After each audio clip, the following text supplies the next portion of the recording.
बिस्मिल्लाहिर्रहमानिर्रहीम। अस्सलाम वालेकुम नाज़रीन, आप देख रहे हैं प्रोग्राम अंदर की बात फयाज़ राजा के साथ और आप देखते हैं मुझे मेरे यूट्यूब चैनल और फेसबुक पेज के ऊपर। दोस्तों, शहर इक़्तिदार में आज सारी रात जो है वो मोबाइल टेलीफोन्स की घंटियां बजती रही हैं, चाहे वो यहाँ के सियासी रहनुमा हों या चाहे वो यहाँ के साफ़ी हों। राबते रहे पूरी रात, क्योंकि जहांगीर तरीन ग्रुप ने बाकायदा तौर पर जो है वो एक ऐलान किया है अपने ग्रुप का, और पार्लिमानी रहनुमा भी जो है उन्होंने अपने मुकर्रर किए हैं। इस दौरान जो मेरा इनबॉक्स है वो भी कुछ मैसेज से भर गया। ये वीडियो गुज़श्ता उसी वीडियो के साथ जुड़ी हुई है, क्योंकि आप लोग कुछ मज़ीद इन्फॉर्मेशन जो है वो हासिल करना चाह रहे थे। तो अभी फजर के बाद कुछ थोड़ा सा सुकून हुआ, तो रात जो कुछ इन्फॉर्मेशन हमने आपके लिए इकट्ठी की है कुछ राय से, वो आपकी खिदमत में शेयर करने जा रहे हैं। जो इन्फॉर्मेशन, जो सवाल जो हैं वो पूछे गए हैं, सवाल से वो ये हैं कि जहांगीर तरीन के साथ बेसिकली आदमी कितने हैं, कितने लोग हैं उनके साथ, और फिर जहांगीर तरीन का निशाना कौन है, उस्मान बुज़दार हैं या इमरान खान है, इस हवाले से क्या तफसीलात हैं, और फिर ये कि इनकी डोरें जो है वो कौन हिला रहा है, मामला क्या है। इस हवाले से जो कुछ इन्फॉर्मेशन हमने इकट्ठी की है वो इस वीडियो के अंदर जो है वो हम आपके सामने रखने जा रहे हैं। पहले तो आप ये सारा मामला इस तरह से समझ लीजिए कि ये आपको पता है इसका बैकग्राउंड, के शुगर का ये मामला था। जो जो है वो तहकीकाती रिपोर्ट आई थी, उसमें जहांगीर तरीन साहब का नाम आया और उसके बाद फिर आहिस्ता आहिस्ता जो है वो ये दबाव बढ़ाना शुरू हुए। इसी दौरान एक जो है वो मुलाकात वो करना चाह रहा था, उनका जो ग्रुप था जहांगीर तरीन साहब का, वो मुलाकात करना चाह रहा था। और इमरान खान ने पहले इब्तदाई तौर पे उनसे मुलाकात से इनकार कर दिया था। इमरान खान के बयानात आते रहे कि पहले खुद को आप क्लियर करवाएं, मैं किसी से जो है वो ब्लैकमेल नहीं हूँगा। इसी दौरान फिर जो है वो गवर्नर पंजाब ने कुछ कोशिशें की और फिर गवर्नर पंजाब की कोशिशों के बाद जो है वो इस ग्रुप की जो मुलाकात हुई वो अगर मैं भूल नहीं रहा तो 27 अप्रैल को जो है वो ये मुलाकात हुई थी। और इस मुलाकात के बाद जो लोगों ने मीडिया से गुफ्तगू की थी, उन्होंने कहा था कि वो अली जफ़र की जो रिपोर्ट है, जो सेनेटर अली जफ़र है, उनकी जो रिपोर्ट है उसका इंतज़ार करेंगे और FIA के जो केसेस चल रहे हैं उसका इंतज़ार किया जाएगा। बहरहाल उसके बाद फिर ईद आ गई और बाकी मामला, रमज़ान था। उसके बाद अब खुल के वो रात के सामने आए हैं शैये के बाद, जिसमें उन्होंने ऐलान किया है और जो गैर रस्मी गुफ्तगू में, और इसमें उन्होंने ये कहा है जी कि वो अगर ज़रूरत पड़ी तो पार्लिमानी रहनुमा वहाँ पर अमली तौर पर भी उनके काम करेंगे। बहरहाल बंदे उन्होंने जो है वो नॉमिनेट कर दिए हैं, जिसमें सईद अकबर नवानी साहब हैं जो कि पंजाब असम्बली के अंदर, इसी तरह राजा रियाज जो हैं वो कौमी असम्बली के अंदर होंगे, जो उनकी जानिब से जो तफसीलात सामने आई हैं। अच्छा, अब बात करते हैं कि जब वो PM के साथ इन लोगों ने मुलाकात की थी, तो उस मुलाकात के अंदर जो है वो 28 मेंबरान जो है वो शामिल थे, जिसके अंदर 22 अरकान कौमी असम्बली, 22 माफ़ कीजिएगा पंजाब असम्बली के अरकान थे, और 6 जो हैं वो कौमी असम्बली के अरकान थे उस वक्त जो इतलात आई थी। अच्छा, अब जो दावा किया जा रहा है इस ग्रुप की जानिब से, जो मुख्तलिफ TV चैनल्स के ऊपर जो है वो नज़ीर चौहान ने या सलमान नईम ने या नुमान लंगड़ियाल ने जो दावे किए हैं, ये तीनों उस ग्रुप का हिस्सा हैं। उन्होंने ये कहा जनाब कि उनके साथ इस वक्त 40 अरकान हैं, जिसमें से 32 जो हैं वो अरकान पंजाब असम्बली के हैं और 8 जो अरकान हैं वो कौमी असम्बली के हैं। ये उनका दावा है। खैर, इसके ऊपर कुछ मैंने भी तहकीकात की, कुछ मैंने लोगों से जब बातचीत की तो दावा उनका 40 का है। 28 मेंबरान ने मुलाकात की थी 27 अप्रैल को। मैंने जो तहकीकात की वो ये कुछ तादाद में 27 के करीब लोग बन रहे हैं, और इनके मैं नाम की आपके गोश गुजार करता हूँ। अगर सबसे पहले अगर हम MNAs की बात करें तो वो 6 के करीब है, जिसमें समी गिलानी साहब हैं, रियाज मजारी हैं, ख्वाजा शिराज हैं, मुबीन आलम अनवर, जावेद वड़ाइच और राजा रियाज, जो जिनको पार्लिमानी रहनुमा बनाया गया। ये 6 लोग हैं जो कन्फर्म है। इसके साथ अभी जो नाम लिया जा रहा है वो नाम लिया जा रहा है रावलपिंडी से गुलाम सरवर खान साहब का। 2011 में ये जहांगीर तरीन के साथ हिस्सा बन के जो है वो पाकिस्तान तहरीक इंसाफ में शामिल हुए थे। अवैस लगारी भी इनके साथ जो है वो शामिल थे, वो खैर बाद में वापस चले गए थे। तो गुलाम सरवर का नाम अभी, क्योंकि रावलपिंडी रिंग रोड के हवाले से रिपोर्ट जो आई है इब्तदाई, उसके हवाले से उनका नाम लिया जा रहा है। और साथ उनके बेटे भी MNA हैं, जो सीट इन्होंने, क्योंकि 2 नशिस्तें जो इन्होंने जीती थी और बाद में फिर दूसरी नशिस्तें, बेटे इनके मंसूर खान जिनका नाम है, वो जो हैं वो इनके साथ रुकने असम्बली हैं। तो इस तरह से अगर साथ मिला लिया जाए तो ये 8 लोग बनते हैं।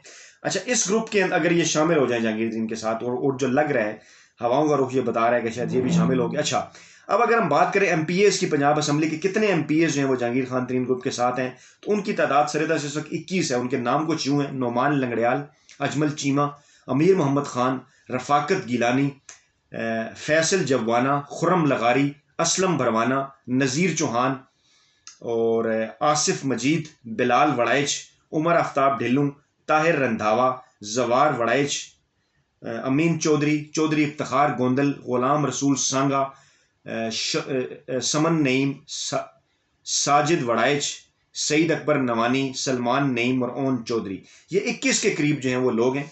इसमें जो है वो मशीर भी हैं, वज़रा भी हैं और MPAs भी हैं।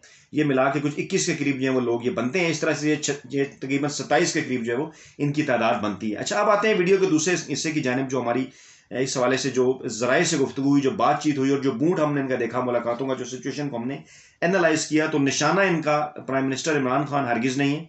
उनको तो वो ब्लैकमेल करना चाहते हैं, उनको ब्लैकमेल तभी करेंगे जब अगर उनको निशाना बनने की कोशिश करेंगे तो इस तरह से वो ब्लैकमेल तो नहीं होंगे।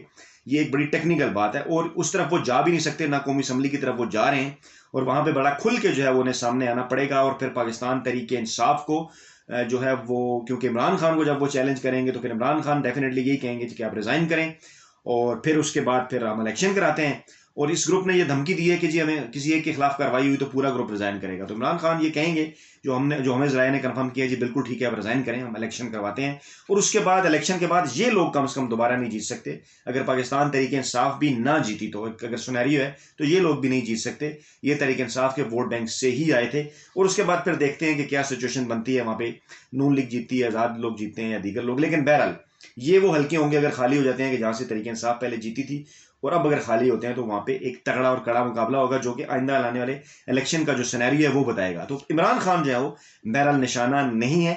निशाना जो है वो उस्मान बुज़दार है, जो ज़राए ने कंफर्म भी किया है और उनके हवाले से जो है वो कोशिशें हो रही हैं और पहले भी हो रही थी, पहले दिन से एतराज़ था और अभी भी जो है वही निशाना होंगे। और इस हवाले से क्योंकि खुल के लोग आगे उन्होंने बात भी कर दी कि जी पंजाब में अभी हो क्या रहा है, अगर उस्मान बुज़दार हट गए तो यकीनन जो आएगा उनसे बेहतर होगा। ये इनमें से एक साहब ने ये बयान दिया है, जो ये 21 लोग हैं, इन्हीं में से एक साहब ने आके टीवी पे, शायद सलमान नईम साहब थे या नज़ीर चौहान थे, इन्होंने आके ये स्टेटमेंट दी कि जनाब अगर वो चले भी जाएं तो कोई ऐसा इशू नहीं, पंजाब में उनसे बेहतर ही कोई शख्स आएगा। अच्छा, अब पंजाब के अंदर क्या सिचुएशन है, कौमी असम्बली के ऊपर फिर कभी बात करेंगे, वैसे मैं वीडियोस करता रहूँ।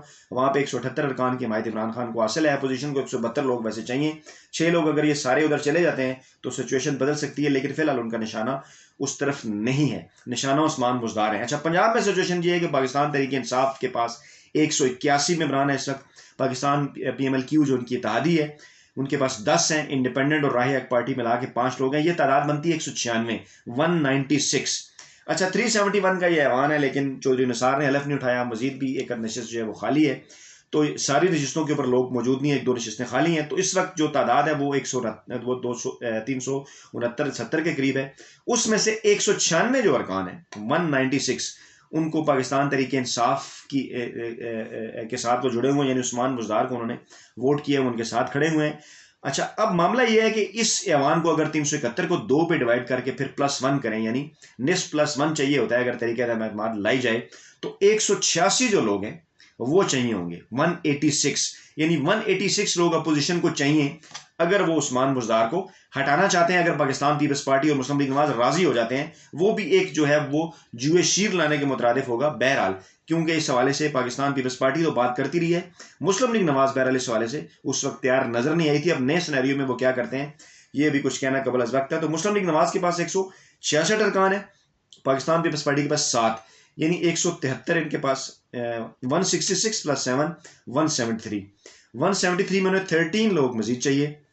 अगर पीपल्स पार्टी और नून लीग इत्तेहाद कर लेते हैं, इसके बावजूद उन्हें 13 लोग चाहिए होंगे और यहां पर इस ग्रुप के पास जो है वो तकरीबन 20 के करीब लोग मौजूद हैं। यानी अगर ये उनके साथ जाते हैं और पीपल्स पार्टी भी इत्तेहाद करती है, PMLN भी करती है, तो फिर उस्मान बुज़दार को जो है वो नहीं बचाया जा सकता, फिर वो यकीनन घर चले जाएंगे। लेकिन सिनेरियो उसके बाद आने वाला दिलचस्प है कि उसके बाद फिर जो है वो कौन आएगा। क्या पाकिस्तान तहरीक इंसाफ के ये 20 लोग चले जाने के बाद भी उनकी वहां पे जो तादाद रहेगी वो 160, 161, 62 के करीब रहेगी। PMLQ अगर उनके साथ आती है तो वो तादाद 172, 73 रहेगी। तो इतनी बड़ी अगर मुखालफत होगी तो दूसरी तरफ से चू चू का कोई मरबा ही होगा जो CM आएगा, मतलब जिसको ये आज़ाद ग्रुप भी सपोर्ट करेगा, जिसको पीपल्स पार्टी भी सपोर्ट करेगी, जिसको मुस्लिम लीग नवाज भी सपोर्ट करेगी। तो ये सिनेरियो बड़ा मुश्किल है, इतना आसान नहीं है कि ऐसे इन्होंने बना लिया ग्रुप तो उस्मान बुज़दार साहब हट गए जी इमरान खान को तो खैर हटाना भी बहुत दूर की बात है। तो उस्मान बुज़दार साहब का भी जो सिनेरियो है वो इतना आसान नहीं है, उसमें भी इन्हें काफ़ी सारी वर्किंग जो है वो करनी पड़ेगी। तो सरे दस लग यही रहा है कि ये रेट अपना बढ़ाने के लिए, रेट से मुराद ये है ब्लैकमेल करने के लिए, ज़्यादा से ज़्यादा फ़वायद हासिल करने के लिए और जहांगीर तरीन को उन केसेस में से निकालने के लिए जो है वो जोर सरेदस बढ़ाया जा रहा है। और फौरी तौर पे इमरान खान तो खैर दूर की बात है, उस्मान बुज़दार साहब को भी मुझे कोई खतरा जो है वो नजर नहीं आ रहा। अब देखना यह है कि पीपल्स पार्टी और मुस्लिम लीग नवाज जो है उस सारे मामले को कैसे देखती हैं। उस वाले से वीडियो में हम आपकी खिदमत में जल्द पेश करेंगे। फीडबैक जरूर दीजिएगा कमेंट बॉक्स के अंदर। अपना बहुत ख्याल रखिएगा। अल्लाह हाफिज।